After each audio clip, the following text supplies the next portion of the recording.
Season's greetings. I'm your host, Dr. Wolfula, and when I'm not switching Rogue One out at movie theaters with the Star Wars Holiday Special, I'm here at the Wolfula reviewing movies. It's that time of year again, when suicides are at an all-time high and bigotry towards red-nosed reindeer is encouraged. Yup, Christmas time. Truly the holliest, jolliest goddamned holiday that the Coca-Cola Corporation ever devised. Now, I don't celebrate Christmas myself because I don't believe in things that are stupid, but I do enjoy partaking in eggnog. Hell of a drink.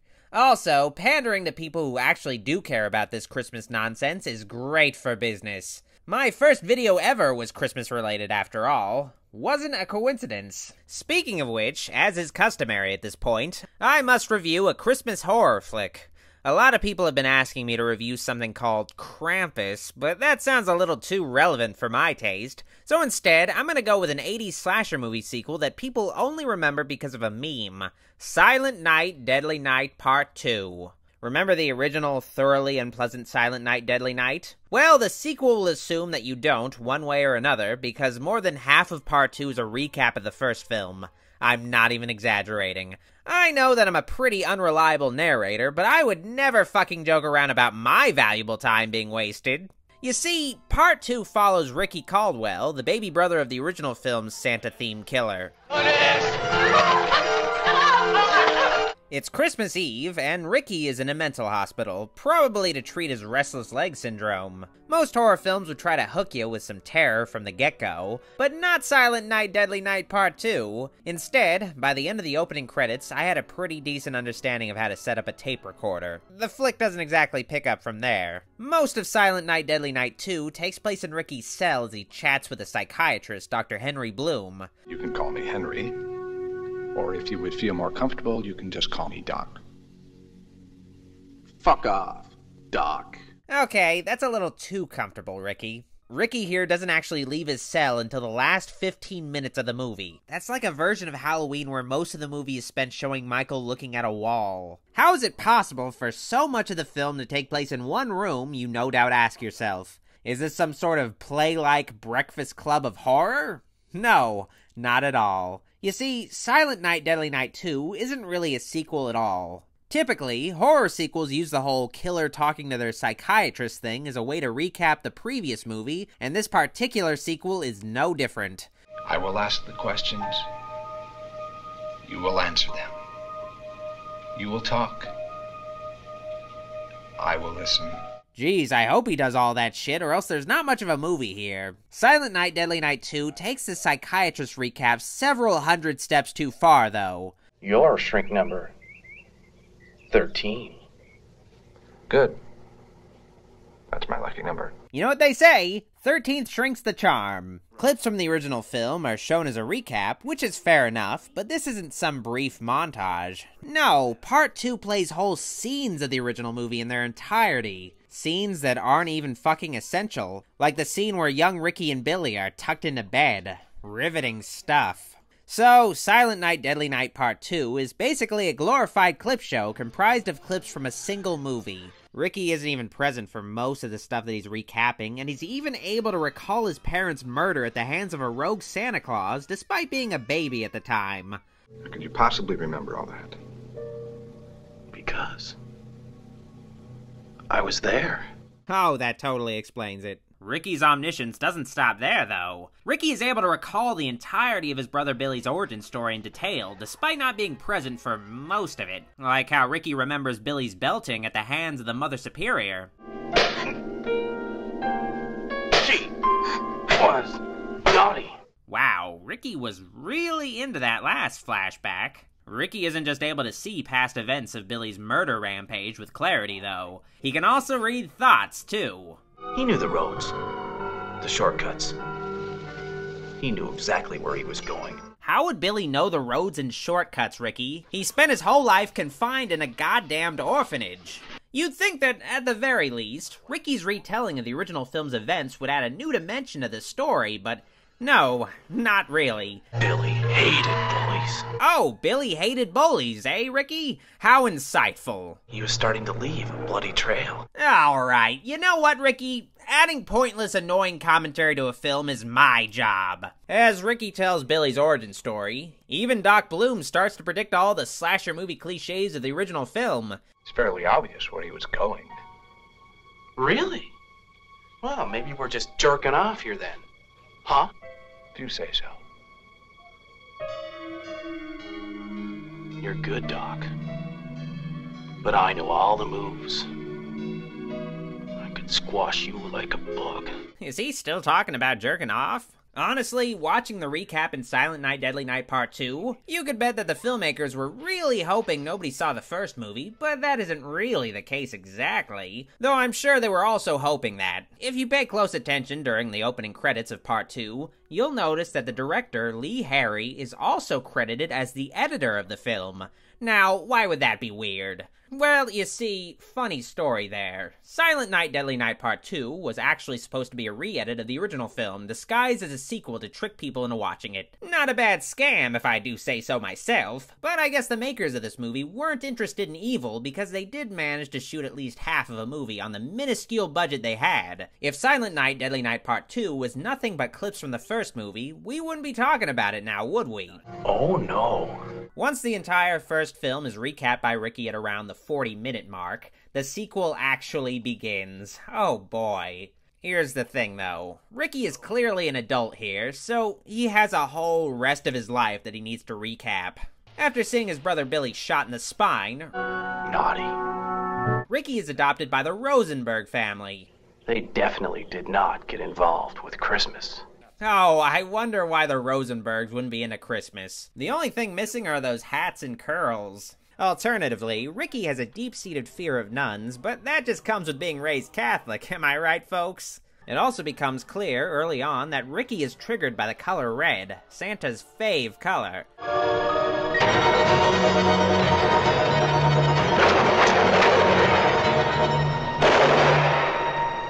We really need to put trigger warnings on colors. I've been saying this for years. I need my safe spaces away from colors like indigo or, worst of all, chartreuse. Years later, Ricky's adoptive father, Morty, passes away, and as a teenager, Ricky looks completely different from how he looks just a few years later. I mean, who knows? Maybe Ricky is remembering another Ricky's life right now. Sometimes these flashback things have crossed wires. It's at this point in Ricky's life that he turns to murder. You know, for kicks. I've never told anybody this before. Let it out. Here it comes. Oh, he is very excited by this part of the story. For whatever reason, Ricky has a built-in Santa-like morality system where he feels the need to right wrongs as some kind of vigilante. Keep in mind, there's nothing tying Ricky's actions to Christmas or Santa, though. Ricky's first murder is out in the woods where he peeps on the oldest teenagers in existence having a picnic. If you've seen the first flick, you know that, in this world, something as innocent as a picnic naturally leads to an attempted rape. Obviously. Naughty. Ricky goes all Yogi Bear on this picnic and runs down this dude with a Jeep. This is what happens when you leave your keys in the ignition, folks. The lady thanks Ricky for his compulsive murder because that dude ripped her favorite shirt, probably. Thank you. I don't know how she's going to explain who killed her boyfriend, but whatever. There's not a whole lot tying Ricky's murders to Christmas. He never kills anybody on Christmas during his flashbacks. He never dresses as Santa. The only thing that ties it all together is Ricky's dislike of the color red, as pointed out cleverly by Doc Bloom. Going too fast for you, Doc. Red car. Good point. Silent Night, Deadly Night 2 doesn't have a narrative bringing these flashbacks together. Ricky just remembers random points in time where he killed somebody, like when he saves a guy from a loan shark one night. Since these are flashbacks that can take place at any point in time, they could have taken place during Christmas to have some sense of theme, but Christmas is never mentioned at all. Oh look, somebody threw out a perfectly good umbrella. It still works and everything. Honestly though, if I killed a guy with an umbrella, I'd bring it up constantly. But I've only killed people with parasols. Not as cool. Ricky's rambling tale becomes a love story as he tells how he met the woman of his dreams, Jennifer, during his gay-ass greaser phase. One day, We just bumped into each other. Literally. Oh, Ricky, you slay me. Upon meeting Jennifer, she immediately rides on Ricky's motorcycle through a padded-out countryside sequence. This is pretty much all the development that Ricky and Jennifer's relationship gets, because in the next scene, they're shown fucking. Keep in mind that Jennifer hasn't had any dialogue by this point in the film. This is like the anti-Bechdel test. Ricky and Jennifer actually go on a real date at the brightest movie theater ever, but this setting is only so more footage from the original film can be recycled. What did you say this movie was about? Oh, it's great. It's about this guy who dresses up like Santa Claus and kills people. What? Yes, for some reason, the movie that Ricky and Jennifer watch is a clip from the first Silent Night, Deadly Night, passed off as an unrelated Killer Santa movie. Punish. Okay, I can't begin to imagine how insensitive that would be. The Christmas when Billy went on his killing spree had to have been a serious tragedy that's well known in this town. Also, Ricky is surprised for some reason that the movie is about a killer Santa Claus. Wasn't he the one who took her to the movie in the first place? Okay, I'm getting a little too caught up in all this. After all the pointless backstory and motorcycle driving footage, I'm finally at the important scene of the movie. The inciting incident that kicks off the story, and it only took about an hour of the runtime to get to this.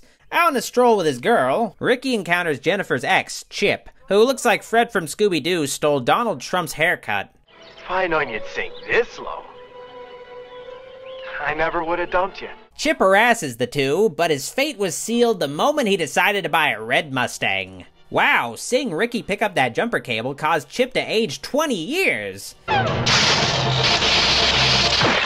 Jennifer has mixed feelings about Ricky murdering Chip, and makes sure that he knows this, but it's not exactly advisable to tell a murderer that they're a dick. Hate you! Punish! Uh-oh. Great last words, Jennifer. A policeman fortunately intervenes just as Ricky has killed everybody, and the cop somehow manages to fuck up stopping Ricky at point-blank range. I don't know how to use this. Well, apparently, Billy knows how to use that gun better since he was able to make it switch sides instantaneously like that. Pardon the pun, but this triggers one of the greatest series of events in all of film. Ricky is now in possession of a gun, and he just goes on a shoot-happy sweater vest rampage in this neighborhood. It's like watching a kid play GTA. What the hell's all that noise out there? You know, dude, if you hear gunshots outside, you probably don't want to investigate what's making them. Of course, this scene is also the source of a meme, which is the only reason why anybody knows about this movie today.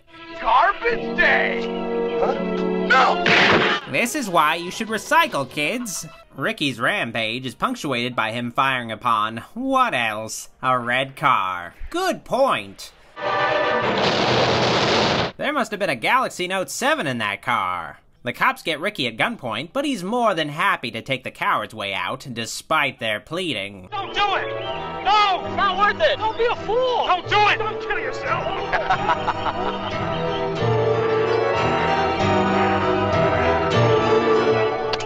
You know, I'm pretty sure Ricky fired way more bullets than that gun could hold. Alright, I'm about to spoil the end of Silent Night, Deadly Night Part 2. I know, I pretty much gave away the whole movie with this quote-unquote review, but when half of a flick is clips from another movie and the other half is spent on disjointed flashbacks, it's kinda hard to properly review a thing. So if you don't want to get spoiled, skip to this time code, chump. Somehow, Ricky manages to strangle Dr. Bloom to death with recording tape. That takes a lot of patience and very delicate hands to pull off. Kudos to you, Ricky. So, Ricky escapes and kills a lone Santa at night for his suit. That Santa was asking for it. That late at night, and the way he was dressed. So, what's Ricky up to? Well, he's going to kill off that mean old Mother Superior from the first film for all them spankings she dealt him and Billy. Very, very naughty. Mother Superior has retired following a stroke and— holy shit! Apparently having a stroke turns you into Freddy Krueger. God damn, what the fuck? Obviously the stroke backstory is just to disguise the fact that the Mother Superior is being played by a different actress, but she looks like she was hit by a grenade or something. I'd just like to say that despite the fact that it's supposed to be Christmas and the movie takes place in the same town as the first film, it's not snowing outside. Fake snow is too expensive, I guess. So Ricky breaks into Mother Superior's home, and I just noticed that her address is 666. Okay, that's a little too on the nose, don't you think? Here's Johnny! This scene is about as exciting as watching an old woman in a wheelchair get chased by a guy dressed as Santa can get. That was close. Which is pretty exciting. Mother Superior goes to the trouble of locking up the room she's in from the inside with a key for some reason, but then she remembers that Ricky has been hitting that door with an axe and fucks off. Ricky puts up a pathetic effort to chase the Mother Superior, and this elderly invalid actually manages to outrun him up until the point where she falls down the stairs, but even here, she whips out a second wheelchair. That bitch thought of everything! Mother Superior arms herself, prepared to face Ricky. You come and face me! I am not afraid of you. You are weak, just like your brother. What is she, Emperor Palpatine or something? No more punishment. You are being very, very naughty. The police show up just in the nick of time to not save anyone. Damn, that axe cut was clean. Did that motherfucker just say moo? So the cops Dr. Loomis Ricky out the window. Christmas Day is saved. Kinda, I guess. Sister Mary wakes up perfectly fine, except that Mother Superior's severed head rests beside her. The police probably should have moved that before waking Sister Mary up. Maybe, I don't know. So, that was Silent Night, Deadly Night Part 2. It's a bad movie, certainly, but it's not quite so bad it's good material, mostly because of the amount of footage recycled from the first film. That's a shame, though, because Eric Freeman's performance as Ricky is tremendously bad to the point where he deserves an Oscar for it for some reason. Ultimately, Silent Night, Deadly Night 2 is neither scary, nor does it have much to do with Christmas, but Eric Freeman's acting is what really makes this movie worth seeing. I'd honestly only suggest this flick if you haven't seen the original, because then the recap segment won't be as boring. I give Silent Night, Deadly Night Part 2 an umbrella impalement out of Garbage Day! No! Merry Christmas, you filthy animals!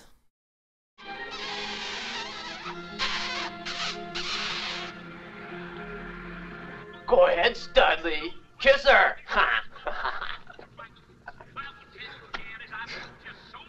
I knew it. Faggot.